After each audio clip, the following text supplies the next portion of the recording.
तो दोस्तों आज मैं टोमोडाची के मांगा के चैप्टर 68 को एक्सप्लेन करने जा रहा हूँ। वीडियो स्टार्ट करने से पहले मैं आपको पिछले चैप्टर का एक शॉर्ट रिकैप दे देता हूँ। पिछले चैप्टर में हमने देखा था कि एडल्ट टोमोडाची गेम का सेकंड गेम अपने सेकंड हाफ में एंटर कर चुका है। इस गेम का नाम फ्रेंड्स बैटल रॉयल है। सभी पार्टिसिपेंट्स को एक सुनसान आइलैंड पर सिर्फ एक पेंट गन के साथ छोड़ दिया गया है, लेकिन चैलेंज सिर्फ इतना ही नहीं बल्कि इस पूरे आइलैंड पर zombies भी घूम रहे हैं जो कि हर पार्टिसिपेंट का पीछा करेंगे। अगर कोई ज़ॉम्बी के हाथ लग गया तो उसका गेम वहीं खत्म हो जाएगा। zombies से बचने के लिए सभी को स्पेशल पेंट गन्स दी गई हैं, जिनमें दो तरह की बुलेट्स हैं। पहली येलो बुलेट जो ज़ॉम्बी को सिर्फ 10 सेकंड तक के लिए रोक सकती है और इसकी कीमत 10 मिलियन येन है। दूसरी रेड बुलेट जो ज़ॉम्बीज को परमानेंटली खत्म कर देती है, लेकिन इसकी प्राइस 100 मिलियन येन है। यानी हर गोली चलाने से पहले सोचना पड़ेगा, क्योंकि हर शॉट उनके कर्जे को और भी ज्यादा बढ़ा सकता है। इसके अलावा सभी प्लेयर्स को कुछ दिनों का राशन और एक स्पेशल कॉलर पहनाया गया है। इसके बाद सभी को आइलैंड के अलग अलग लोकेशन पर भेज दिया जाता है और जब हम यूइची को देखते हैं तो वो एक अनजान लड़की के साथ खड़ा होता है। उसी वक्त मनाबू एक शॉकिंग अनाउंसमेंट करता है। वो बताता है कि इस आइलैंड पर सिर्फ एक या दो नहीं बल्कि 3 अलग अलग शिप्स पार्टिसिपेंट्स को लेकर आए हैं। मतलब इस गेम में टोटल कितने पार्टिसिपेंट्स है इसका एग्जैक्ट नंबर किसी को भी मालूम नहीं है और गेम तभी एंड होगा जब सिर्फ 5 लोग बचेंगे। और इसी सस्पेंस के साथ पिछला चैप्टर एंड हो गया था। अगर आप वो पिछली वीडियो देखना चाहते हैं तो वीडियो के एंड में दी गई प्लेलिस्ट चेकआउट कर सकते हैं। तो चलिए बिना किसी देरी के अपनी आज की वीडियो को स्टार्ट करते हैं। चैप्टर की शुरुआत में हम टोजो के साथ दो नए कैरेक्टर्स को देखते हैं। एक का नाम तकाशी और लड़की का नाम आकिरा है। तकाशी मॉनिटर पर यूइची को देखते ही हंसने लगता है, क्योंकि यूइची मनाबू की अनाउंसमेंट सुनते ही शॉक हो गया था। कहता है कि शायद टोजो की शिप पर कोई खास प्लेयर है ही नहीं। टोजो पूछता है तुम काफी कॉन्फिडेंट लग रहे हो, क्या तुम्हारी शिप पर स्ट्रॉन्ग प्लेयर्स थे? तकाशी मुस्कुराते हुए हाँ में जवाब देता है और कहता है कि सिर्फ एक्सेप्शनल प्लेयर्स ही मुझे एंटरटेन कर सकते हैं। फिर वो आकिरा से पूछता है तुम्हारी शिप का क्या हाल है, क्या वहाँ भी मेरे जैसे एक्सेप्शनल लोग थे? आकिरा कहती है शायद, लेकिन जो प्लेयर सेकंड हाफ तक पहुंच चुके हैं वो सब काफी इंटरेस्टिंग जरूर होंगे। ये सुनकर तकाशी और भी एक्साइटेड हो जाता है। वो कहता है अगर तुम उन्हें इंटरेस्टिंग कह रही हो तो इसका मतलब गेम काफी मजेदार होने वाला है। अब तुम्हारी और मेरी शिप के पार्टिसिपेंट्स के बीच 1-on-1 बैटल देखने को मिलेगा। लेकिन टोजो कहता है मुझे नहीं लगता कि चीजें इतनी सिंपल होंगी। तकाशी पूछता है अच्छा तो बताओ तुम्हारी टीम का सबसे होनहार और डेंजरस प्लेयर कौन है जिसे देखने में वाकई मजा है? इस सवाल पर टोजो बिना कुछ कहे सीधा यूइची की तरफ इशारा करता है। यूइची को देखते ही तकाशी दोबारा हंस पड़ता है कि ये लड़का जो मनाबू की अनाउंसमेंट सुनते ही शॉक हो गया था। चलो ठीक है, सिर्फ तुम्हारी बात की वजह से मैं इसे कुछ देर तक ऑब्जर्व कर लेता हूँ। देखते हैं यूइची काटागिरी इस गेम की स्ट्रेटेजी और टैक्टिक्स को समझ पाता है या नहीं। सीन यूइची पर आता है जो कि उसी लड़की के साथ ही आगे बढ़ने लगा था। लड़की अपना नाम उमी को बताती है और ये भी कि वो 21 साल की कॉलेज स्टूडेंट है। यूइची भी उसे अपने बारे में बताता है। उमी को जानकर हैरान थी कि एक हाई स्कूलर एडल्ट टोमोडाची गेम में क्या कर रहा है। क्या तुम्हारे साथ कुछ दर्दनाक हुआ है? जिस पर यूइची पूछता है कि क्या तुम्हारे पास भी गॉड साइज जैसी कोई डिवाइन पावर है? जिस पर वो कहती है कि मेरे पास ऐसा कुछ नहीं, लेकिन मैं साइकोलॉजी पढ़ रही हूँ और लोगों की बिहेवियर को देखते ही जान जाती हूँ कि उनके दिमाग में क्या चल रहा है। और अब क्योंकि मैं जान गई हूँ तो मुझे तुम्हारी चिंता होने लगी है। यूइची कहता है कि क्या तुम्हें सच में लगता है मैं तुम्हारी इस बकवास पर यकीन करूंगा, क्योंकि ये एक ऐसा गेम है जहाँ तुम दूसरों पर डाउट करते हो और उन्हें धोखा देते हो, उनकी चिंता नहीं करते। उमी को कहती है ऐसा नहीं है, ये एक ऐसा गेम है जहाँ तुम बिना डाउट किए दूसरों पर यकीन रखते हो। ये टोमोडाची गेम को जीतने का तरीका है, क्योंकि ये गेम हमें यही सिखाता है कि अपने फ्रेंड्स पर कभी शक मत करना। यूइची पूछता है कि क्या तुम सीरियस हो? जिस पर वो हाँ कहती है। यूइची कहता है कि हम दोनों दोस्त नहीं। वो कहती है चलो बन जाते हैं। यूइची कहता है कि गेम जीतने वाले बस 5 ही लोग होंगे, तो आखिर तुम और दोस्त क्यों बनाना चाहती हो? वो कहती है कि तुम इसकी चिंता नहीं करो, क्योंकि आगे चलकर मैं टोमोडाची गेम को बर्बाद कर दूंगी। ये सुन यूइची शॉक हो जाता है। उमी को बताती है कि मैं इस गेम में ह्यूमन साइकोलॉजी को समझने के लिए पार्टिसिपेट करी थी, लेकिन गेम जरूरत से ही ज्यादा एविल निकला। मुझे गुस्सा आने लगा और फिर मैंने डिसाइड किया कि मैं इस गेम को और साथ ही इस गेम के हर एक स्टाफ मेंबर को बर्बाद कर दूंगी। तुम्हें यकीन नहीं होगा, लेकिन पुलिस और लॉयर्स के साथ मेरे बहुत से कनेक्शन है। एक बार बस गेम क्लियर कर लूं फिर किसी की भी खैर नहीं। यूइची कहता है यकीन नहीं होता कि ऐसा एक और प्लेयर है जो कि बिल्कुल मेरी ही तरह सोचता है। ये सुन उमी को कहती है कि फिर तो हमें डेफिनेटली दोस्त बन जाना चाहिए। यूइची वापस से मना करता है, कहता है तुम जैसी भोली लड़की कभी इस गेम को यहाँ तक कि किसी एडमिनिस्ट्रेटर को भी छू नहीं पाएगी। उमी को कहती है कि ये भोली किसे कह रहे हो, मैं अब तुम्हारे साथ ही मिलकर अब अपने मकसद को अंजाम दूंगी और इसलिए अगर तुम दोस्त बनना नहीं चाहते तो चलो हम कॉमरेड्स या पार्टनर्स बन जाते हैं। अगर तुम्हें अब भी यकीन नहीं तो मेरी गन तुम अपने पास रख सकते हो। यूइची पूछता है कि तुम अपनी इतनी इंपॉर्टेंट चीज मुझे क्यों दे रही हो? जिस पर वो बताती है कि मैं चाहती हूँ कि तुम मुझ पर भरोसा करो। तुम्हें लगता है कि मैं भोली हूँ और मेरी बातें फेक हैं, लेकिन अब तक मैं दूसरों पर ही भरोसा करके गेम्स जीतती आई हूँ और अब तुम्हारे सामने खड़ी हूँ। दूसरों पर यकीन करना ही इस गेम को जीतने की बेस्ट स्ट्रेटेजी है। यूइची थोड़ा सोच कहता है कि चलो मैं इस गन को अपने पास रख लेता हूँ, लेकिन ये मत सोचता कि मैं तुम पर भरोसा करने लगा हूँ। ये सुनो मीको उसे थैंक यू कहती है। तकाशी ये सब कैमरे से देख हंस रहा होता है। टोजो से पूछता है कि बताओ तुम्हें क्या लगता है? टोजो बताता है कि लगता है कि ये लड़की यूइची को बेवकूफ बनाने की कोशिश कर रही है। तकाशी कहता है कि तुम गलत नहीं हो, लेकिन थोड़ा ध्यान से सोचो। ये एक ऐसा गेम है जहाँ तुम्हें जीतने वाले 5 पार्टिसिपेंट्स में से एक बनना है और कम से कम पैसे खर्च करने हैं। उसके लिए तुम्हें दूसरों के साथ अच्छे रिलेशंस बनाने होंगे, क्योंकि कोई नहीं जानता गेम कब तक खत्म होगा। 2 शिप्स के शामिल होने से सभी टेंशन में आ गए हैं। कोई नहीं जानता गेम में टोटल कितने पार्टिसिपेंट्स हैं और इसलिए पता करना मुश्किल है कि कितने लोगों को हमें मारना होगा ताकि हम उन बाकी 5 लोगों में शामिल होकर गेम जीत सकें। ये एक लंबा बैटल होने वाला है जहां तुम्हें दूसरों को हंट करना है ताकि गेम जल्दी खत्म हो, लेकिन साथ ही एलाइज भी बनाने हैं ताकि वो तुम्हें प्रोटेक्ट करें, क्योंकि ये पैसे खर्च करने से ज्यादा बेहतर होगा। आप चाहे तुम एलाइज के साथ ज़ॉम्बी से फाइट करो या फिर उनसे बचकर भागो। फ्रेंड्स बना लेना ही गेम को ज्यादा देर तक सर्वाइव करने की बेस्ट स्ट्रेटेजी है, लेकिन प्रॉब्लम ये है कि क्या तुम्हारे एलाइज पर तुम भरोसा कर सकते हो या नहीं, क्योंकि जो भी प्लेयर्स इस गेम तक पहुंच पाए हैं वो सभी खतरनाक और ट्विस्टेड ही होंगे। मेरे एक्सपीरियंस के मुताबिक इस गेम में दो टाइप्स के ट्विस्टेड लोग हैं, या तो वो बहुत ज्यादा ऑनेस्ट या फिर बहुत बड़े लायर्स हैं। इसलिए एलाइज में पहचानना जरूरी है कि किसे अपने साथ रखना है और किसे आगे चलकर धोखा दे देना है। यानी यहाँ तुम्हारी फ्रेंडशिप या तो स्ट्रॉन्ग होगी या फिर एक ही झटके में खत्म हो जाएगी। इतना सब कुछ कहने के बाद वो टोजो से पूछता है कि तुम्हारे रिकमेंडेड यूइची एक ऑनेस्ट टाइप का है या फिर एक बहुत बड़ा लायर है। टोजो इस पर कहता है कि वो दोनों में से कोई सा भी नहीं है। ये सुन तकाशी अंदाजा लगाता है कि अगर ऐसा है तो जरूर उसके पास काफी अच्छे दोस्त होंगे। वो टोजो से पूछता है कि मेरी शिप की प्लेयर उमिको के बारे में तुम्हारा क्या कहना है। वो कहता है कि अब तक मैंने जो भी देखा उसके मुताबिक या तो वो बहुत ज्यादा ऑनेस्ट है या फिर बहुत ज्यादा डिसऑनेस्ट है, यानी एक ऐसी लड़की जिस पर यकीन करना मुश्किल है। सीन यूइची पर आता है। उमिको पूछती है कि हम कहाँ जा रहे हैं। यूइची बताता है कि किसी ऊंचाई वाली जगह पर, ताकि हमें सभी चीजों का बेटर व्यू मिल सके। उमिको समझ जाती है कि इस तरह हम लोग ज़ॉम्बीज़ को अच्छी तरीके से स्पॉट कर पाएंगे। इसी दौरान यूइची उमिको से एक सवाल पूछता है कि अगर कोई आकर तुमसे कहे कि मुझे मत पूछना कि मुझे पैसों की क्यों जरूरत है, लेकिन मुझे तुमसे पैसे उधार चाहिए, तो आखिर तुम उसे कितने पैसे उधार दोगी। उमिको कहती है कि मैं जितने पैसे दे सकूं उतने ही पैसे दे दूंगी। यूइची कहता है कि मुझे ऐसा ही लगा था। उमिको कहती है कि इससे तुम्हारा क्या मतलब है, जिस पर यूइची कहता है कि तुम टेंशन मत लो, मैं तुम्हारी बेइज्जती नहीं कर रहा, बस तुम्हारी इस बात को सुन मुझे अपनी दोस्त की याद आ गई थी। उस लड़की का नाम शियो था। वो भी तुम्हारी ही तरह बातें किया करती थी और बिल्कुल तुम्हारी ही तरह अपने फ्रेंड्स की केयर करती थी। उमिको यूइची की स्माइल देख खुश होती है। कहती है कि अगर तुम अपने दोस्तों के बारे में बात करते हुए इस तरह स्माइल कर रहे हो तो तुम्हारे दोस्त काफी अच्छे होंगे। इसी दौरान यूइची उमिको को उसकी गन देने के बारे में सोचता है, क्योंकि ये लोग ऊंचाई पर पहुंच बहुत सारे ज़ॉम्बीज़ को अपने सामने देखते हैं। गिनने पर इन्हें पता चलता है कि ये टोटल 7 ज़ॉम्बीज़ हैं। देखने से ऐसा भी लगता है कि शायद इन लोगों ने हमें नोटिस कर लिया है। अब हमारे पास दो ही ऑप्शन है, या तो हमें इनसे फाइट करनी होगी या फिर किसी एक को डिकॉय बनना होगा ताकि दूसरा बचकर यहाँ से निकल सके। उमिको कहती है कि मेरे पास तो मेरी गन भी नहीं, तो मैं तो फैसला ले ही नहीं सकती। जिस पर यूइची उसे उसकी गन दे देता है। कहता है कि चलो इनसे मिलकर फाइट करते हैं। उमिको ये देख थोड़ा हैरान होती है। पूछती है कि हमें तो साथ में टाइम स्पेंड करते हुए इतना वक्त भी नहीं हुआ कि तुम मुझ पर भरोसा कर सको, तो आखिर मुझे ये गन दे क्यों रहे हो। यूइची कहता है कि हाँ, मैं तुम पर भरोसा नहीं कर सकता, लेकिन इतना बेकार आदमी भी नहीं कि तुम्हें डिकॉय बनाकर यहाँ से भाग जाऊं। उमिको यूइची की ट्रू फीलिंग्स जानकर काफी ज्यादा खुश होती है और उससे गन ले लेती है। यूइची लेफ्ट साइड पर नजर रखता है और उमिको से राइट साइड पर नजर रखने को कहता है, लेकिन तभी उमिको अपनी गन यूइची पर तान देती है। कहती है कि तुम बहुत बड़े बेवकूफ निकले। ये सब कैमरे से देख तकाशी हंस रहा होता है। तो जैसे कहता है कि तुमने अब गैस कर ही लिया होगा, वो एक्सट्रीमली डिसऑनेस्ट है, यानी कि बहुत बड़ी लायर है। तकाशी बताता है कि उमिको ना ही कोई कॉलेज स्टूडेंट है, ना ही वो साइकोलॉजी पढ़ रही है, वो एक एक्ट्रेस है। भले ही उसने टीवी पर अपनी अपीयरेंस शो नहीं करी है, लेकिन स्टेज पर उसे काफी फेमस एक्ट्रेस माना जाता है। और साथ ही उमिको किसी के भी चेहरे को देख उसके नेचर के बारे में जान जाती है और इस तरह एक्ट करती है कि दूसरों को अपने झांसे में ले सके। इसी को हम टैलेंटेड कहते हैं। एक तरीके से तुम उसे एक जीनियस एक्ट्रेस कह सकते हो जो कि झूठ बोलने में एक्सपर्ट है। लेकिन अगर इसे साइड में कर दिया जाए तो तुम्हारा रिकमेंडेड प्लेयर कैटेगरी यूइची काफी ज्यादा सिंपल था, जो कि उसके हाथों काफी आसानी से बेवकूफ बन गया। तो इस पर हंसते हुए कहता है कि मुझे यकीन नहीं था कि वो अपने ट्रू कलर्स इतनी आसानी से शो कर देगी। और फिर सीन यूइची पर आता है। उमिको यूइची से कहती है कि उसे यहाँ पर डिकॉय बनना होगा, वरना मैं उसे शूट कर दूंगी। भले ही इस गन के अंदर एक पेंट बुलेट है, लेकिन इतने क्लोज डिस्टेंस से शूट किया जाए तो तुम्हें जरूर चोट लगेगी। वो यूइची से कहती है कि तुम अब तक रियलाइज नहीं किए, मैं तुम्हें ब्लेम नहीं करूंगी, लेकिन मैं बचपन से ही जीनियस एक्ट्रेस रही हूँ। यूइची कहता है कि तुम मेरे सामने इतनी भी जीनियस नहीं। और तभी वो उसे उसकी गन की बुलेट्स दिखाता है। बताता है कि तुमने रियलाइज नहीं किया कि मैंने तुम्हारी गन से ऑलरेडी बुलेट्स निकाल ली हैं। और जैसे कि मैंने एक्सपेक्ट किया था, क्योंकि ये पेंट बुलेट्स हैं, तो गन पकड़ने के बाद भी कोई भी इनके वजन को फील नहीं कर सकता, क्योंकि ये नॉर्मल बुलेट जितनी भारी नहीं है।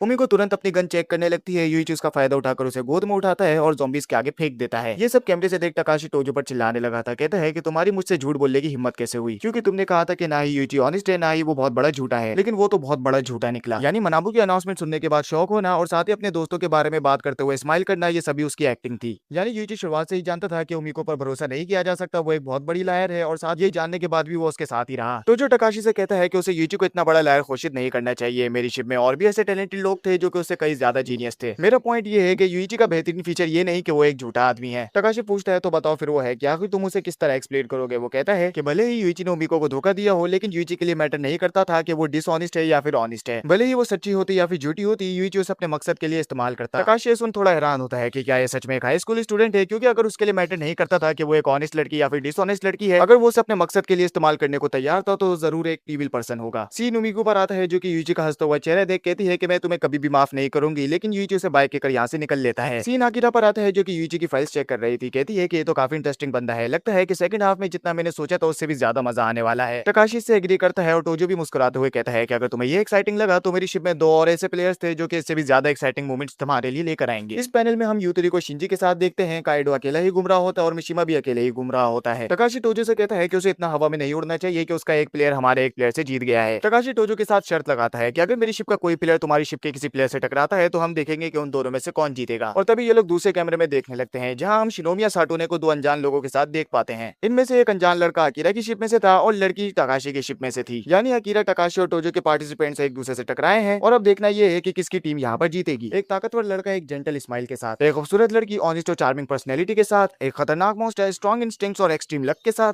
और फाइनली एक जीनियस जो कि यूजी का दोस्त भी है और साथ ही वो एक गहरे राज को कैरी कर रहा है जो कि शिहो ने उसे बताया है कि यूजी की टीम के अंदर कोई और गद्दार है जो कि शिहो नहीं है। चारों की डिस्क्रिप्शन हमें दे दी जाती है और आखिर में हमें बस एक नोट के साथ छोड़ दिया जाता है कि इनमें से कोई एक ही आखिर में सर्वाइव करेगा। और इसी सस्पेंस के साथ ये चैप्टर यहीं पर एंड हो जाता है। अब इस मांगा में आगे क्या होने वाला है वो आपको अगली वीडियो में पता चलेगा। बाकी वीडियो अच्छी लगी हो तो लाइक जरूर कीजिएगा।